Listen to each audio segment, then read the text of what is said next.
बाविन गांव में, जिला ढीक भरतपुर में ये मूल ज्ञान का सत्संग होने जा रहा है।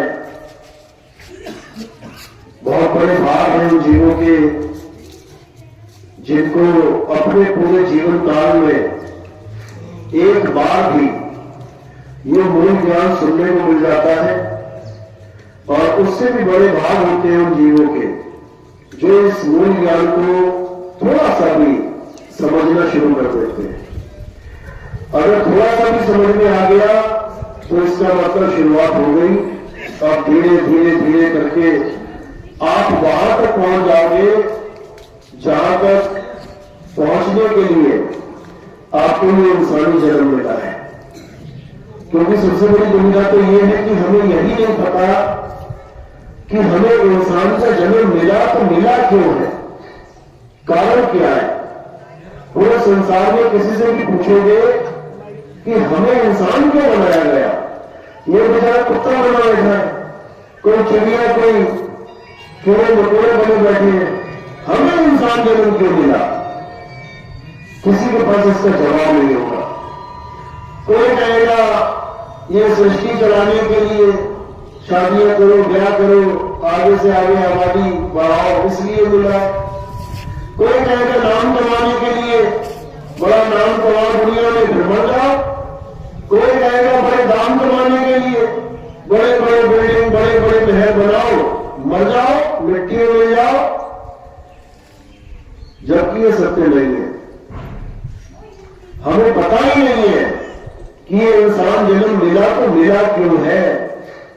तो मूल ज्ञान के द्वारा हमें यह समझ में आता है कि इंसान जन्म आखिर मिला क्यों है, कारण क्या है। तो आज इसी कारण को अच्छे से समझेंगे कि क्यों परमात्मा ने हमें चुना कि हम सबको इंसान बना दिया, और बेचारे जो बदकिस्मत जीव हैं वो 84 में भटक रहे हैं। हम किस्मत वाले हैं जो हमें इंसान जन्म मिला है। तो आज इसका पूरा खुलासा करेंगे, लेकिन सत्संग की शुरुआत परमात्मा की जयकारे से करेंगे, फिर आगे सत्संग शुरू करेंगे। बोलिए परम पिता परमात्मा की, सभी छोड़ कबीर साहिब की, सभी संतों की, सभी भक्तों की, इस गांव नगर बस्ती की, सत्संग कराने वालों की, इनके माता पिता की, सकल हंस को बंदगी साहेब बंदगी सतना। तो कबीर साहब कह रहे हैं कि 184 भटक के और पौपे अटका आए, अब की पासा ना पड़ा तो फिर 84 जाए। समझा रहे साहिब कि इतना आसान मत समझ लेना कि ये जन्म ऐसे मिल जाता है। ये एक इंसान जन्म कैसे मिलता है, 184 भटक के, कुत्ता, बिल्ली, हाथी, घोड़ा, चींटी, मछली, मगरमच्छ, पता नहीं क्या क्या बनना पड़ा। 84 लाख बार जानवरों की योनियों में जाना पड़ा। 84 लाख बार पता नहीं क्या क्या बनना पड़ा, तब जाके एक बार के लिए, केवल एक बार ये इंसान जन्म मिला है। यानी केवल एक मौका मिला है हमें इस इंसानी जन्म का, और उस इंसान जन्म में भी हमें लक्ष्य नहीं पता कि मिला तो क्यों मिला, कारण क्या है। ना कारण जानने के कारण इसको ऐसे गवा देते हैं, इसको ऐसे व्यर्थ कर देते हैं। तो कारण क्या है, अच्छे से समझ लो। इस इंसानी जन्म का एक ही कारण है, और वो है जन्म मरण से मुक्ति प्राप्त करना। ये बार बार जन्मना मरना, बार बार 184 में भटकना, इस सबको खत्म करने के लिए केवल एक जन्म है जो इसको खत्म कर सकता है, वो है इंसान जन्म। इस इंसान जन्म के लिए देवी देवता तरसते हैं कि हमें इंसान जन्म मिल जाए। देखो देवी देवता भी इंसान बन के आए हैं, इतना दुर्लभ है ये, लेकिन इंसान इस मौके को चूक जाता है, उसको पता ही नहीं लगता कि मैं करने क्या आया हूं। वो देवी देवताओं की पूजा में लग जाता है बेचारा। देवी देवता इंसान की पूजा कर रहे हैं। कबीर साहब अपनी वाणी में लिखते हैं, इस देही को सिमरे देव और सो देही कर हर किसे। यानी बड़े बड़े देवी देवता इंसान जन्म को तरसते हैं कि हमें इंसान जन्म मिल जाए। इंसान जन्म मिलेगा तो क्या होगा? तो हम गुरु धारण कर पाएंगे। इंसान जन्म में ही हम गुरु धारण कर सकते हैं। कौन सा गुरु? दो प्रकार के गुरु होते हैं। एक 3 लोक का गुरु होता है और एक चौथे लोक का गुरु होता है। 3 लोक का गुरु आपको 3 लोक में कैसे रहना है, कैसे खाना है, कैसे पीना है, कैसे पूजा करनी है, कैसे पाठ करना है, कैसे हवन यज्ञ करना है, कैसे नाम जपना है, कैसे तीर्थों में जाना है, कैसे गंगा में स्नान करना, सारा समझा देगा। लेकिन 3 लोक से मुक्त नहीं कर पाएगा। 3 लोक की सारी भक्ति समझा देगा, कैसे क्या करना है, लेकिन 3 लोक से मुक्त नहीं कर पाएगा। क्यों? क्योंकि वो 3 लोक का ही गुरु है। लेकिन जो 3 लोक से परे, जिसको चौथा लोक कह दिया जाता है, अमर लोक, अजर लोक, अविनाशी लोक, अकह लोक, अनाम लोक, वहां तक पहुंचाने वाला गुरु, वो इन 3 लोक की भक्ति नहीं करवाता। ठीक है, कहीं ना कहीं से शुरुआत करनी पड़ती है, सबने करी है। देवी देवता भी पूजे, मुसलमान है तो मस्जिद भी गया, सिख है तो गुरुद्वारे भी गया, सेवा की, और ईसाई है तो चर्च भी गया। शुरुआत तो कहीं ना कहीं से करेगा ही, लेकिन शुरुआत अंत नहीं होती। आप कोई भी काम शुरू करो, एक होती शुरुआत, और शुरुआत करके आप आगे की तरफ अपनी मंजिल की तरफ चलते हो। और एक समय ऐसा आता है जब आप अपनी मंजिल पर पहुंच जाते हो। तो शुरुआत क्या है? हमारे मंदिर, मस्जिद, गुरुद्वारे। छोटा सा बच्चा जाता है मंदिर मस्जिद से शुरुआत करते हैं भक्ति की, लेकिन कहां तक करें? उसकी मंजिल क्या है? क्या बुढ़ापे तक उसको घंटी बजानी है जाके मंदिर में? क्या बुढ़ापे तक उसको आरती ही गाते रहना है? क्या बुढ़ापे तक वो बेचारा नमाज ही पढ़ता रहेगा 5 टाइम की? क्या बुढ़ापे तक वो केवल गुरु ग्रंथ साहब को सुनता ही रहेगा? वचन जो पार्टी कर रहे हैं बस उसको सुनता रहेगा, यही काम है? आखिर प्राप्ति करें किसकी? मंजिल मिले कैसे? तो कबीर साहब समझा रहे हैं, कह रहे गुरु मेरे सभी बड़े, अपनी अपनी थौर, और शरण मिले की बात की सो माथे काबा। कबीर साहब समझा रहे हैं कि गुरु मेरे सभी बड़े, यानी तुम्हारे जीवन में अगर कोई भी गुरु आता है और तुम्हें भगवान के नाम से, अल्लाह के नाम से, वाहिगुरु के नाम से, गॉड के नाम से, और किसी के भी नाम से जोड़ देता है, यानी शुरुआत करवा देता है, वो भी पूजनीय है।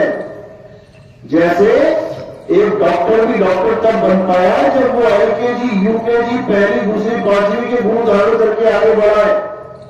कोई डॉक्टर ये नहीं कह सकता कि मुझे ABCD किसी ने नहीं पढ़ाई, बोल के दिखाया जरा।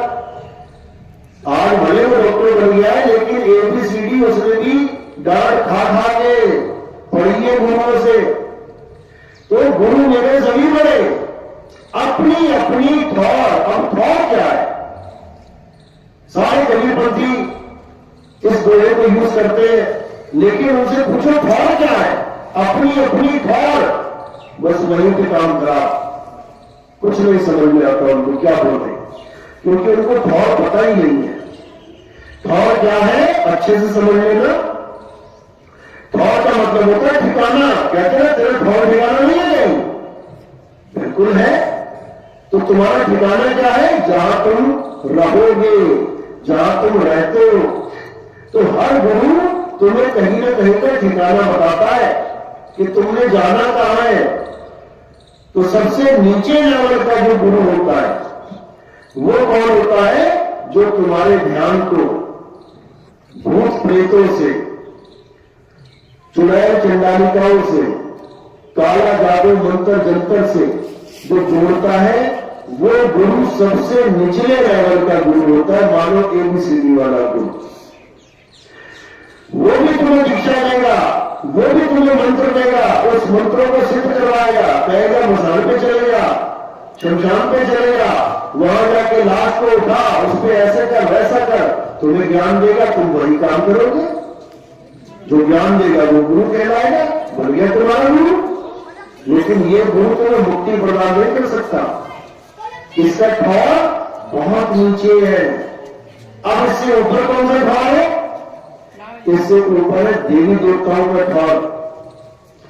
कुछ गुरु ऐसे मिलेंगे जो तुम्हें देवी देवताओं की करवाएंगे, देवताओं के मंत्र जपवाएंगे, पितरों की तुम्हें श्रावणी करवाएंगे।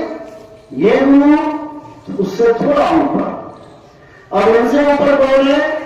जो त्रिदेवों की साधना करवाएंगे, ब्रह्मा विष्णु महेश जी की। वो तुमसे खूब नाम जपवाएंगे, ब्रह्मा विष्णु महेश जी की पूजा करवाएंगे, उसका भाव थोड़ा सा और ऊपर हो गया। और उससे भी ऊपर कौन सा भाव है?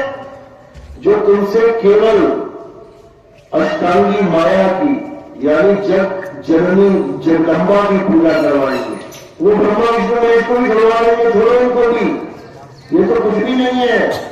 असली चीज तो माया है जिसने ये सारी जगत की रचना करी है, इसीलिए इसको मायावी जगत कहते हैं, मायावी संसार कहते हैं। तो जो वहां तक पहुंचे ठीक है, उनकी भी अच्छी बात है, थोड़ा थोड़ा और ऊपर आ गया। अब वो उससे भी ऊपर भक्ति करवाते हैं, वो ब्रह्म की साधना करवाते हैं, वो माया को भी छुड़वा देते हैं, छोड़ो इसको भी, अब केवल ब्रह्मनिष्ठ हो जा, अब ब्रह्म लीन हो जा, अब स्वयं ब्रह्म हो जा, अहम ब्रह्मस्मि हो जा, ये भी साधना करवाते हैं। तो ये उनसे भी ऊपर का ठौर है। लेकिन अंत नहीं है, ये भी इससे भी ऊपर की साधना करवाते हैं। वो ब्रह्म की भी साधना नहीं, किसकी? पार ब्रह्म परमेश्वर की, यानी ब्रह्म के भी पार जो विराजमान है उसकी साधना करवाते हैं। यानी सारी भक्तियों में सबसे टॉप की भक्ति करवाते हैं। जब तक वो आपके जीवन में नहीं आए तब तक आपको मंजिल नहीं मिल सकती। आप चलते चले जाओगे लेकिन रुक नहीं पाओगे, कहीं मंजिल नहीं मिलेगी। सफर करना अलग बात है और सफर करके मंजिल तक पहुंचना अलग बात है। सफर तो तुम भाई बुलाओ घूमते रहो पूरे भारत में, सफर ही सफर है। मंजिल क्या है? जहां तुमने पहुंचना है उस ठिकाने में पहुंच गए, सफर खत्म हो गया। इसी प्रकार जितने भी नीचे की भक्तियां हैं ये कभी खत्म नहीं होती। आप पूजा करो, सारी उम्र कर रहे हो, पूजा खत्म ही नहीं होती है। आप कुछ भी कर रहे हो खत्म ही नहीं होता। तो खत्म क्या होगा? जब मंजिल पे पहुंच जाओगे तब भक्ति भी खत्म हो जाएगी। फिर क्या भक्ति करोगे? जब ठिकाने में पहुंचने बात खत्म हो गई। तो इसी को अचल बोला गया है, यानी चल अवस्था में आप एक सफर करने वाले व्यक्ति बन जाते हो और जब ठिकाने में पहुंच गए आराम से जाके रह गए सफर में, उसको अचल अवस्था कहते हैं। तो अचल होना ही हमारे जीवन का लक्ष्य है। हमारे जीवन का एक ही लक्ष्य है कि हम पार ब्रह्म परमात्मा को जान लें, ब्रह्म की साधना से भी ऊपर की साधना को पहचान लें। तो सारे यही समझा रहे हैं, गुरु मेरे सभी बड़े अपनी अपनी ठौर, शब्द विवेकी पार्थी सो माथे का हुआ।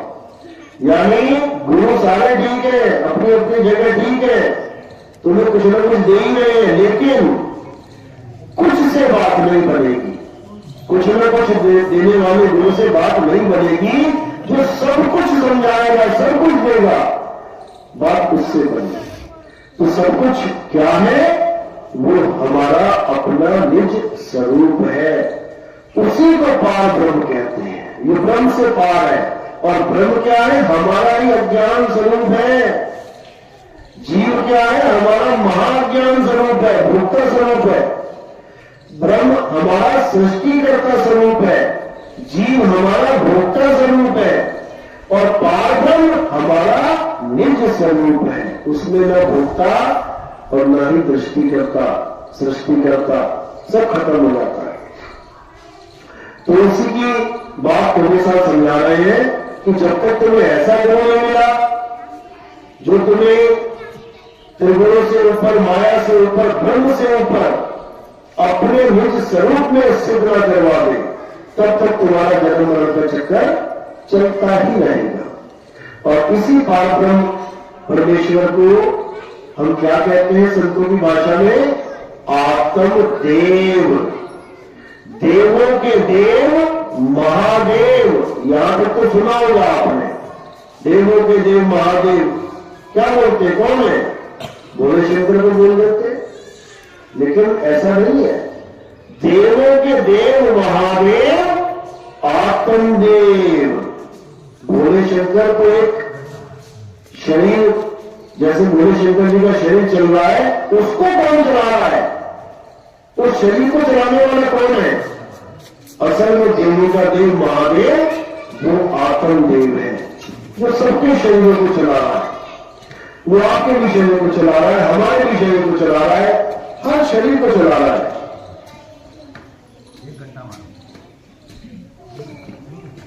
और हम उसी को नहीं जानते। सबसे बड़ी दुविधा है, हमारे साथ वो आत्मदेव 24 घंटे है। आत्मा सबके साथ 24 घंटे रहती है। आत्मा का नाम सुना ना? सब अपनी अपनी आत्मा लेके आए ना यहाँ पे। एक भी ऐसा नहीं है जिसकी आत्मा घर रह गई हो और वो यहां पे आ जाए, ऐसा नहीं हो सकता। सबकी आत्मा सबके पास है, लेकिन सारी उम्र बीत जाती है, आत्मा का ज्ञान नहीं हो पाता। जो चीज 24 घंटे तुम्हारे साथ है, तुम उसको ही सारी उम्र नहीं जान पाते, और जो तुम्हारे आसपास चीजें पड़ी है तुम उसी में उलझे रह जाते हो। जो तुम्हारा असली स्वरूप है, आत्म स्वरूप, वो तुम कभी नहीं जान पाते, और अपने से अलग हर वस्तु का ज्ञान प्राप्त करके बैठ जाते हो। ये राम जी है, ये श्याम जी है, ये हनुमान जी है, ये कबीर जी है, ये नानक जी है, ये कुरान है, ये गीता है, ये भागवत है, ये बाइबल है, ये कुरान है। सब कुछ जान लिया तुमने, लेकिन उसको नहीं जान पाए जो ये सब ज्ञान लेके बैठा हुआ है, उसको नहीं जान पाए। आत्मा को कभी जान ही नहीं पाया ये इंसान, इसीलिए बार बार लट चौरासी में भटक रहा है, बार बार मां के गर्भ में आ रहा है, बार बार मां दुख पा रहा है। अब ये दुख कब खत्म होगा? कभी साफ समझा रहे। जल में नीम प्यासी, मुझे देख के आवे हासी, आत्म ज्ञान बिना नर भटके, कभी काबा कभी काशी। फॉर्मूला बता रहे कभी साहब कि इस दुनिया में कोई नर भटक रहा है तो क्यों भटक रहा है? आत्म ज्ञान की कमी के कारण। भक्ति है, भक्ति की कोई कमी नहीं है। भक्ति तो इतनी है कि कांवड़ लेने जा रहा है नंगे पैर 50-50 लीटर पानी उठा के, भक्ति में कोई कमी नहीं है। भक्ति इतनी है कि 16-16 किलोमीटर पहाड़ों पे 20-20 किलोमीटर सीधा चल जा रहा है। केदारनाथ ले लो, वैष्णो देवी माता ले लो, भक्ति में कोई कमी नहीं है, पूरी जान लगा रखी है। कमी कहां पे है? आत्मज्ञान की कमी है, केवल आत्मज्ञान की कमी है। अब आत्मज्ञान होता क्या है? बस ये समझ में आ जाए, वो कमी भी पूरी हो जाएगी। जब तक हमें पता ही नहीं है कमी किस चीज की है, हम उस कमी को कैसे पूरा करेंगे? तो आत्मज्ञान को अच्छे से समझ लेना है। आत्मज्ञान ही वो ज्ञान है जो सारे संसार को मुक्ति करवा सकता है, सारे संसार को। ये दुनिया खाली हो जाएगी, बिल्कुल ये बिल्कुल खत्म हो जाएगी, एक भी जीव नहीं रहेगा यहाँ पे अगर सब आत्मज्ञान को प्राप्त कर दो तो। लेकिन ये सुनने में बड़ा अजीब लगता है, दुनिया खाली हो जाएगी। नहीं नहीं नहीं नहीं, फिर तो मुक्ति बेकार चीज है, दुनिया खाली हो जाएगी तो इस दुनिया का क्या होगा? इतनी चिंता लेके बैठे हैं लोग दुनिया की। अपनी चिंता नहीं है कि इस दुनिया में दोबारा किसी नहीं में आ जाएंगे, कुत्ता बढ़ के आ गए, बिल्ला बढ़ के आ गए, शेर चीता हाथी घोड़ा बढ़ के आ गए, वो कोई टेंशन नहीं है। किसी को कोई कहते ना कि दुनिया खाली हो जाए, भगवान करे तो उसको चिंता बढ़ जाती है कि नहीं यार ऐसा मत बोल, दुनिया चलेगी नहीं तो कैसे बात करेगी? भगवान ने दुनिया बनाई है। क्यों चिंता हो जाती है? क्योंकि दुनिया बनाने वाला ही बैठा है अंदर उसके। वो कहता है यार मैंने ऐसे दुनिया बनाई, छोटे खाली हो जाए, क्योंकि वो सबके अंदर विराजमान है। वही कलिकाल भगवान है जो उस तीन लोक का मालिक है, उसी का नाम है कलिकाल। लेकिन लोगों को नहीं समझ में आता, वो इस दुनिया को समझ के बैठ जाते हैं कि ये परमात्मा की सृष्टि है, ये परमात्मा ने दुनिया बनाई है, जबकि ऐसा नहीं है। परमात्मा कोई सृष्टि नहीं बनाते, परमात्मा को सृष्टि खत्म करते हैं। परमात्मा का काम ही नहीं है सृष्टि बनाना। सृष्टि बनाना किसका काम है? ब्रह्म का काम है। और ब्रह्म की सृष्टि को क्या कहते हैं? ब्रह्मांड कहते हैं। ये सारा ब्रह्मांड यानी ब्रह्म के द्वारा बनाया गया अंडे के आकार का, यही है ब्रह्मांड। जैसे अंडे में आप देखोगे चूजा बैठा है और चारों तरफ क्या है? कवर। वो अंडे से बाहर नहीं जा सकता जब तक अंडा फूटे ना। तो वही हालत हम सबकी है। इस अंडे के अंदर बैठे हुए, या आसमान अंडा है पूरा गोल, इसमें हम सब बैठे हुए हैं। अब इस अंडे से बाहर निकलने का कोई रास्ता नहीं पता, इसलिए अंडे में पैदा होते हैं, अंडे में खप जाते हैं, पैदा हो रहे मर रहे, पैदा हो रहे मर रहे, पैदा हो रहे मर रहे। यही चलता रहेगा सारी उम्र, सारी युग। अब एक ही रास्ता है इस अंडे से बाहर आने का, और वो रास्ता क्या है? वो कबीर साहब का मूल ज्ञान है। साईं समझा रहे हैं कि ये धरती हानि भई और ढकना भयो आकाश। जैसे कुकर होता है, कुकर के अंदर चने डाल दिए, अब कुकर के अंदर जो चने हैं तो नीचे क्या है? तला, वो है धरती। ऊपर क्या है? ढक्कन कुकर का, वो क्या है? आकाश। तो कह रहे हैं नीचे धरती, ऊपर आकाश, और बीच में जीव को कहा विकास। ये धरती हानि भई, ढकना भयो आकाश, तीन लोक ईंधन में, और जीव को कहा विकास। सतगुरु हानि भोर के और ढकना जीव उभार, सुरत चली सतलोक को, काल रहा झकमार। कबीर साहब ने इस सृष्टि को खोलने का दरवाजा बता दिया, इस सृष्टि के दरवाजे को खोलने का तरीका बता दिया। उसी को खोल के हम निकलेंगे और हम सदा सदा के लिए मुक्त हो जाएंगे। इसी को जानने का जरूर की अंदर चाल हमारी, और कहे कभी सतगुरु की तारी। खुले कपाट, चाबी लगाई कपाट खुलेगा, दरवाजा खुलेगा।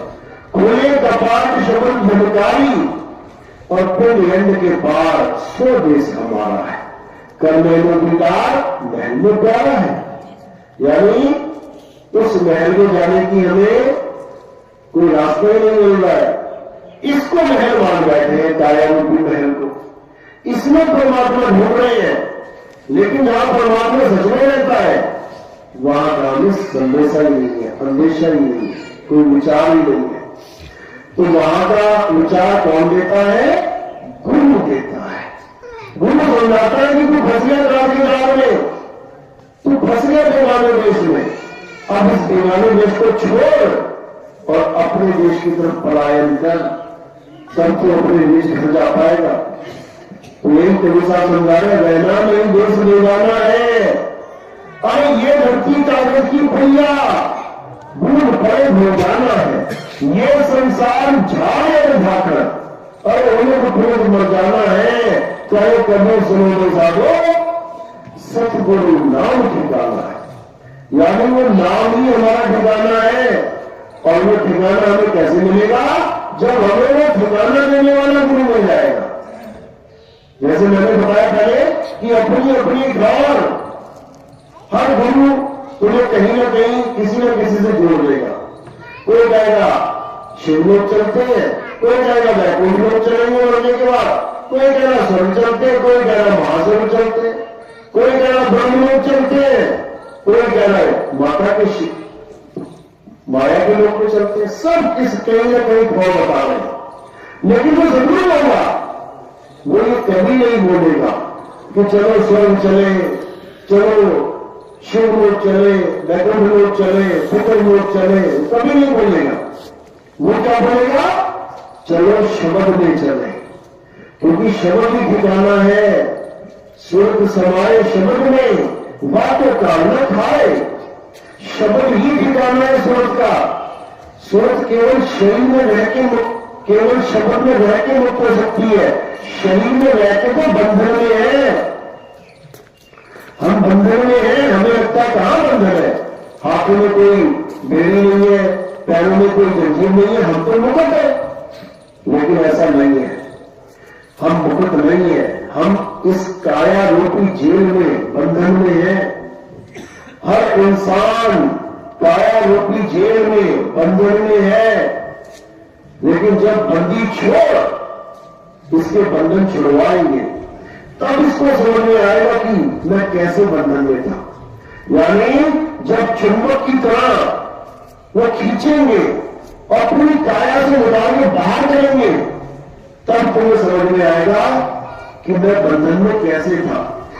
कितने बड़े भाग जो उस चुंबक रूपी शब्द गुरु ने लोहे रूपी जीव को अपने पास बुला दिया, काल से छुड़ा दिया। इसी को समझाया साहब ने, मोह चुंबक की प्रीत जो, और मोह को लेकर उठाए, ऐसा शब्द कबीर का काल से लेकर छुड़ाए। ऐसा शब्द कबीर का। यानी ठीक है, तुमने पूजा करी, पाठ करी, हवन किए, यज्ञ किए, बहुत अच्छी बात है, बुराई इसमें भी नहीं है। क्यों? कुछ न कुछ कर रहे हैं भगवान के लिए, भक्ति करने के लिए कुछ न कुछ कर रहे हो, बहुत अच्छी बात है। लेकिन बस इतना विचार करना है कि हम भक्ति कर क्यों रहे हैं, कारण क्या है। अब जिसका कारण है भक्ति करना दुनियावी इच्छाओं की वस्तुएं प्राप्त करने के लिए, वो तो बहुत लो लेवल का भगत है। उसको तो यह भी नहीं पता भक्ति करनी क्यों है। और जो भगत मुक्ति प्राप्त करने के लिए भक्ति कर रहा है, वो सच में एक संस्कारी जीव है। वो परमात्मा का सबसे प्रिय भगत है, जो मुक्ति प्राप्त करने के लिए भक्ति कर रहा है। तो दो ही प्रकार की भक्तियां हैं यहाँ पे, या 3 लोग की या चौथे लोग की। चौथा लोग कह लो, चाहे उसे अपना स्वरूप कह लो। तो 3 लोग की भक्ति में आ जाता है दुनियावी चीजों की इच्छाएं करना, और चौथे लोग की भक्ति में आ जाता है अपने निज स्वरूप को प्राप्त करना। तो 3 युग में, सतयुग, त्रेता, द्वापर, हम यही सब करते आए हैं। क्या करते आए सतयुग, द्वापर, त्रेता में? वही काम कर रहे हैं जो अभी हमने लगा रखा है। क्या क्या कर रहे हैं? पूजा, पाठ, हवन, यज्ञ, मंत्र जाप, तीर्थ स्थान, नदियों में नहाना, यही सब करते आ रहे हैं। और यही हमने सतयुग में किया, सतयुग में भी यही कुछ किया। अगर सतयुग में ये सब करके हमें मुक्ति मिल जाती, तो हम कभी त्रेता में ना आते। लेकिन हम त्रेता में आ गए, और त्रेता में भी हमने यही सब कुछ किया, यही सब करते रहे। हवन, यज्ञ, पूजा, पाठ, तीर्थ स्थान, मूर्त स्थान, फिर वापस द्वापर में आ गए। अगर त्रेता में मुक्त हो गए होते ये सब करके, तो द्वापर में ना आते। लेकिन द्वापर में आ गए, फिर वही काम शुरू कर दिया, फिर वही काम शुरू कर दिया। हवन, यज्ञ, पूजा, पाठ, तीर्थ, मूर्त, फिर द्वापर से भी फिर वापस आ गए। अब देखो कलियुग में बैठे हुए, कलियुग में बैठे हुए, मतलब न सतयुग में मुक्त हो पाए, न द्वापर में, न त्रेता में मुक्त हो पाए, इसीलिए आप यहां बैठे हुए हैं। अब मुक्ति ना होने का कारण क्या है? हम मुक्त हो क्यों नहीं पाए? हम इसलिए मुक्त नहीं हो पाए क्योंकि हमने पूजा करी, पाठ किए, हवन करे, यज्ञ किए, तीर्थों में गए, मूर्तों में गए, दुनिया भर का कर्म कांड किया, सब कुछ कर डाला, बस इसीलिए मुक्त नहीं हुए। और अगर कलियुग में भी यही काम करेंगे, हवन, यज्ञ, पूजा पाठ, तो समझ लो कलियुग में भी मुक्त नहीं हो पाएंगे, फिर वापस आना पड़ेगा। इसलिए क्या करना है? अब वो करना है जो पहले कभी नहीं किया। और क्या छोड़ना है? अब वो छोड़ना है जो पहले करते आए हैं। बस यही दो चीजें पकड़नी है। जो आज तक कर रहे हो उसको छोड़ देना है, और जो आज तक नहीं किया उसको करना है। अब क्या छोड़ना है, क्या करना है, ये अच्छे से समझ लो। छोड़ने के लिए क्या है, इंसानों के बनाई हुई, इंसानों के द्वारा बनाई हुई हर चीज छोड़ देनी है। हर चीज। क्या बनाया इंसानों ने? इंसानों ने मूर्तियां बनाई। किसने बनाई? इंसानों ने। क्यों बनाई? इंसानों ने ऑर्डर दिया। इंसान ने ही इंसान को ऑर्डर दिया कि मूर्ति बना। तो उसने पूछा कितने हाथ रखूं? अरे 6 हाथ रख दे। चल 8 रख दे। कितने सिर रखूं? 2 सिर रख दे। चल 3 रख दे। चल 4 रख दे। ऑर्डर दे रहा है। हाथ में क्या पकड़ाना है? गदा पकड़ाऊं, शंख पकड़ाऊं, भाला पकड़ाऊं? अरे चल धनुष्बाण पकड़ा दे। एक हाथ में फूल पकड़ा दे। कौन दे रहा है ऑर्डर? इंसान दे रहा है। भगवान को बनाने की तैयारी चल रही है। समझ लो, बना के तैयार कर दिया, अब रेट लगेगा उसका। कितने का है? 20,000 का। अरे 15 ले ले भाई। भगवान भी लेके आए तो सस्ते में लेके आए। इंसान द्वारा बनाया वो भगवान देखता है, असली भगवान को खरीद लोगे क्या? ये इंसानों के द्वारा बनाई गई मूर्तियां बिकती हैं, भगवान को नहीं कोई खरीद सकता। तो इंसानों के द्वारा बनाई गई चीजों को जितना कर लिया ठीक है, आगे छोड़ देना है। और क्या बनाया इंसान ने? मंदिर, मस्जिद, गुरुद्वारे, चर्च, ये सारे जितने भी धार्मिक स्थल किसने बनाए हैं? इंसान ने बनाए हैं। इंसानों ने बनाए हैं। तो अब उसको किनारे कर देना है। ठीक है, जितना कर दिया अच्छी बात है। और क्या छोड़ना है? ये सारे मंत्र, जितने भी मुंह से निकलने वाले मंत्र हैं, अल्लाह, वाहिगुरु, राम, कबीर, कोई भी नाम निकलना तुम्हारे मुंह से, किसने बनाए हैं? ये अक्षर किसने बनाए हैं? हिंदी के, पंजाबी के, उर्दू के, फारसी के, जर्मनी, जापानी, चाइनीज, पुर्तगीज, जितने मर्जी देशों में भाषाएं देखो, किसने बनाई है? इंसान ने। एक ऐसा समय था जब आदिमानव था। आदिमानव के पास कपड़े भी नहीं थे, जंगल घूम रहा था। आदिमानव के पास कोई घर नहीं था रहने के लिए। आदिमानव के पास खाने के लिए कोई इंतजाम नहीं था। कोई भाषा भी नहीं थी। तब ये सारे अक्षर कहां थे? तब उसने अक्षर नहीं बनाए थे। आग भी नहीं थी उसके पास, लेकिन आग उसके पास आ गई। कैसे? क्योंकि उसने आग की खोज करी। 2 पत्थर से पत्थर टकराए, आग प्रकट हुई। उसको पता लग गया कि आग कैसे आई, आग को कैसे प्रकट करना है। इसी प्रकार जैसे आपको प्रकट किया, वैसे ही इस मुंह से, कंठ से, जीव से अक्षर प्रकट कर दिए। हिंदुस्तान में जो आदिमानव थे, उन्होंने हिंदी भाषा के, संस्कृत भाषा के अक्षर प्रकट किए। जो अंग्रेजों वाले, यानी अमेरिका, इंग्लैंड के आदिमानव थे, उन्होंने अंग्रेजी भाषा के अक्षर प्रकट कर दिए। हम लोगों ने 52 अक्षर प्रकट किए, उन लोगों ने 26 किए। धीरे धीरे सारे संसार में चाइनीज, पुर्तगीज, सारी भाषाएं, अक्षर किसने बनाए? आदिमानवों ने। उन्हीं अक्षरों को हम जपने लग गए। अब क्या करना है? जो इंसानों ने बनाई चीज उसको छोड़ना है। क्यों? 3 युग तक करके देख लिया। 3 युग तक सब कुछ करके देख लिया। बड़े से बड़े पूजा करा, हवन किया, यज्ञ किया, समाधियां लगा ली, बहुत कुछ कर लिया, लेकिन कुछ फायदा नहीं। वहीं के वहीं बैठे जमीन पे। अब क्या करना है? अब करना है अपने स्वरूप का ज्ञान, जिसको आत्मज्ञान कहते हैं। आत्मज्ञान।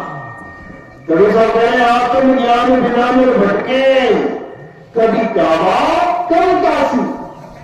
केवल आत्मज्ञान की कमी के कारण ये इंसान भटकता फिरता है। अब आत्मज्ञान होता क्या है, इसको समझ लो। आत्मज्ञान का मतलब ये नहीं कि तुम राम राम राम राम जप रहे हो। आत्मज्ञान का मतलब ये नहीं कि तुम राधे राधे राधे राधे कर रहे हो। आत्मज्ञान का मतलब ये बिल्कुल नहीं कि तुम अल्लाह जपो। आत्मज्ञान का मतलब ये बिल्कुल नहीं कि तुम वाहिगुरु वाहिगुरु जपो। आत्मज्ञान का मतलब है आत्मज्ञान, यानी ज्ञान हो जाना, इसे आत्मज्ञान कहते हैं। जैसे आत्म कथा किसे कहते हैं? कोई अपने बारे में अपने लिए कथा लिखता है, खुद की कथा ही आत्म कथा है। जैसे आत्म हत्या, खुद की हत्या, किसी और की नहीं कि दो चार बंदों को गोलियां मार दी आत्महत्या हो गई। खुद की हत्या करना, अपने शरीर की हत्या करना आत्महत्या है। आत्म रक्षा, अपनी रक्षा करना, खुद की, किसी और की नहीं, आत्म रक्षा है। आत्म कल्याण, खुद का कल्याण, किसी और का नहीं। इसी प्रकार आत्मनिर्भर यानी खुद पे निर्भर, किसी और पे नहीं। तो जहां पर भी आत्म शब्द लग जाता है वहां पर उसका अर्थ खुद हो जाता है। खुद यानी खुद गया, आत्मा यानी आत्म, आत्म यानी खुद, खुद गया। जब खुद में आएगा तो आत्मा को पाएगा, जब खुद में आएगा तो खुदा को पाएगा। खुद में आ, खुदा, खुदा कोई अलग से कोई भगवान नहीं है कि अलग से कोई आएगा, वो तुम्हारे अंतर आत्मा में रमा हुआ है, वो तुम्हारी आत्मा में वास करता है। उसी खुदा का नाम राम भी है। राम का मतलब जो सब में रमा हुआ है, यानी जो खुद में रमा हुआ है, मेरे स्वरूप में रमा हुआ है, आपके स्वरूप में रमा हुआ है, सब घटों में रमा हुआ है। इसीलिए बोला जाता है सब घट मेरा साइया। अरे सुनी सेंद्रा कोई बलिहारी व घट की, जिस घट प्रकट हो, बलिहार जाते हैं उस घट पे जहां पे वो प्रकट हो जाता है, यानी ज्ञान प्रकट हो गया, उसको आत्मा का अनुभव हो गया, कहते बलिहार जाते हैं। तो इसी को समझना है, आत्म कथा, आत्म हत्या, आत्म रक्षा, आत्म निर्भर, आत्म समर्पण, ये सब खुद के लिए आ रहा है, खुद को। इसी प्रकार आत्म ज्ञान यानी खुद का ज्ञान प्राप्त करना। मैं कौन हूं, मैं क्या हूं, क्या मैं शरीर हूं या शरीरों के अंग हूं? क्या मैं आंख हूं, कान हूं, नाक हूं, हाथ हूं, पैर हूं? बिल्कुल नहीं। हाथ कट भी जाएगा तब भी मैं नहीं मरूंगा, पैर कट भी जाएगा तब भी मैं नहीं मरूंगा, गला कट भी जाएगा तब भी मैं नहीं मरूंगा। कौन मरेगा? शरीर मरेगा। इसको समझना, अपनी आत्मा को जानना, जो शरीरों से परे है उसे आत्मज्ञान कहते हैं। यानी अपने असली स्वरूप को, अपने अविनाशी स्वरूप को जानना, आत्मज्ञान कहते हैं उसे। क्योंकि तुम अविनाशी हो, लेकिन तुम्हारे दिमाग में इस कली काल में क्या घुसा दिया है कि तुम एक दिन मरेगा। इस कली काल में इतनी शातिर चाल चली है तुम्हारे साथ, तुम्हें क्या पढ़ा दिया जगत में कि तुम पैदा हुए हो और तुम एक दिन मरोगे। सबसे बड़ा जाल है ये कली काल का, और सब इसमें लपेट में है। सब, एक भी जीव नहीं बचा हुआ है जो ये सोच के नहीं रह जाए कि हाँ मैं पैदा हुआ था, हाँ एक दिन मरना है। सबके दिमाग में ये खिचड़ी पकी हुई है कि एक दिन मर जाना है, मर जाना है। इसको कोई नहीं मार सकता, समझ लो। इस जीव को कोई नहीं मार सकता, अमर है, अविनाशी है। गाते भी है भजन में, ईश्वर अंश जीव अविनाशी। अब बोल तो दिया अविनाशी, लेकिन उसको कभी जाना है कि वो अविनाशी है तो कैसे है, कैसे उसको अविनाशी बोल दिया बिना उसके स्वरूप को जाने। इसलिए सबसे पहले आत्मा का स्वरूप जानना पड़ेगा कि आत्मा है क्या। जिस दिन तुम्हें पता लग गया कि आत्मा कैसी होती है, उस दिन तुम ठोक के कहोगे, पूरे तन के कहोगे, पूरे आत्मविश्वास से कहोगे कि अब मैं समझ गया, मैं नहीं मरूंगा। आज तक कुछ सुन रहा था, आज तक कुछ सत्संगों में सुना था कि आत्मा अमर है, अजर है, अविनाशी है, लेकिन आज मैंने जान लिया